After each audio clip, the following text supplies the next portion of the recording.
Popeye मन घड़त नहीं बल्कि एक सच्ची कहानी। असली पोपाय कौन?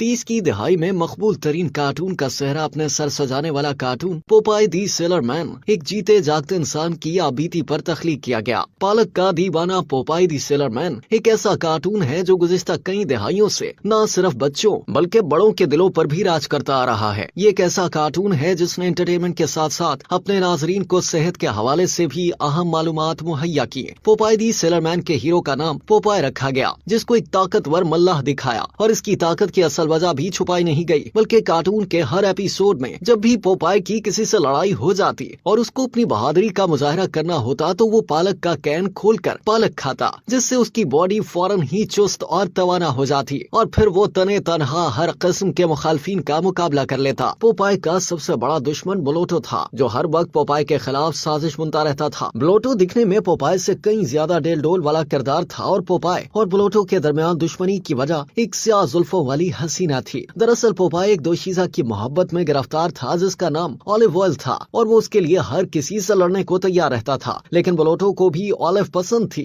और उसको हासिल करने के लिए ब्लोटो को पोपाय को रास्ते से हटाना लाजमी था। पोपाय का हर दिल अजीज किरदार कॉमिक निगार इजी क्राइसलर सेगर की तख्लीक है, जो सबसे पहले साल 1929 में एक कॉमिक स्ट्रिप्स की सूरत में अखबार में शाया हुआ था। साल 1933 में पोपाय को एक कार्टून सीरीज थंबल थिएटर में पेश किया गया, जिसके बाद पोपाय को वो शानदार कामयाबी हासिल हुई कि ये 30 से 60 तक की दहाई में सबसे मकबूल तरीन कार्टून का सेहरा अपने सर सजाए बैठा रहा। अगरचे ज्यादातर लोग इस कार्टून की कहानी को इंसानी तख्लीक समझते हुए मन घड़त कहते हैं, लेकिन हकीकत इसके बरक्स है, जिसके मुताबिक पोपाय कोई मन घड़त कहानी नहीं बल्कि एक इंसान की सच्ची कहानी है। असली पोपाय कौन? दरअसल पोपाय के तख्लीककार इजी क्राइसलर सेगर ने इंग्लैंड के शहर चेस्टर में परवरिश पाई, जहां कम उम्री में उनकी मुलाकात एक ऐसे मल्लाह से हुई जो लड़ाई झगड़ों और अपनी बहादुरी के किस्से सुनाने के सबब मशहूर था। उस शख्स का नाम फ्रैंक रॉकी फेजल था, जो 1868 में पोलैंड में पैदा हुआ और बचपन में अपने वालिदैन के साथ हिजरत करके अमेरिका के एक छोटे कस्बे इलिनॉइस में रहने लगा। रॉकी समुद्र को अपनी नौकरी का मकाम बनाते हुए मर्चेंट मैरीन में मल्लाह बन गया और 20 साल बाद रिटायर्ड हो गया। मर्चेंट मैरीन से रिटायरमेंट के बाद चेस्टर में एक बार में बतौर बाउंसर भर्ती किया गया, जहां उसका काम किसी भी बिगड़ती सूरत हाल को संभालना था। उस नौकरी के साथ ही रॉकी की शोहरत एक ऐसे शख्स के तौर पर हुई जो हर वक्त लड़ने में मसरूफ रहता और ज्यादातर लड़ाइयों को जीत जाता। उन लड़ाई झगड़ों के सबब रॉकी की आंखें सूजी रहती थी, जिससे उसके कार्टून के किरदार का नाम भी पोप आई यानी सूजी हुई आंखें से मेल खाकर पोपाय रखा गया। रॉकी सिगरेट नोशी का आदी था और मुंह में सिगार होने के सबब वो होंठों की एक जानिब से ही बात किया करता था। रॉकी बतौर बाउंसर अपने फराइज सर अंजाम देने के अलावा अक्सर व बेशतर लोगों को अपनी पहली नौकरी यानी बतौर मल्लाह समुद्र पर जिंदगी गुजारने के दिलचस्प किस्से सुनाया करता। इजी क्राइसलर सेगर ने भी अपनी जवानी में रॉकी से उसकी जबानी किस्से सुने थे। कुछ साल बाद सेगर कार्टूनिस्ट बन गया और कॉमिक स्ट्रिप थंबल थिएटर बनाई। इस कॉमिक के लिए सेगर ने रॉकी से इजाजत दी कि क्या रॉकी की जिंदगी पर वो अपना नया कॉमिक कैरेक्टर पोपाय दी सेलर मैन बना सकते हैं। इसको अपने लिए बाइस फख्र समझते हुए रॉकी ने फौरन हाँ कर दी। सिर्फ रॉकी ही नहीं, कार्टून में दिखाया गया ऑलिव का किरदार भी हकीकी है। रॉकी की असल जिंदगी में डोरा पास्कल नामी एक लड़की छोटे से ग्रोसरी स्टोर की मालिकन थी, जिसका हुलिया भी ऑलिव से करीब तर था। सेगर कई सालों तक रॉकी के साथ राब्ते में रहा और पोपाय दी सेलर मैन से कमाए जाने वाले पैसों में से कुछ रकम रॉकी को दिया करता था।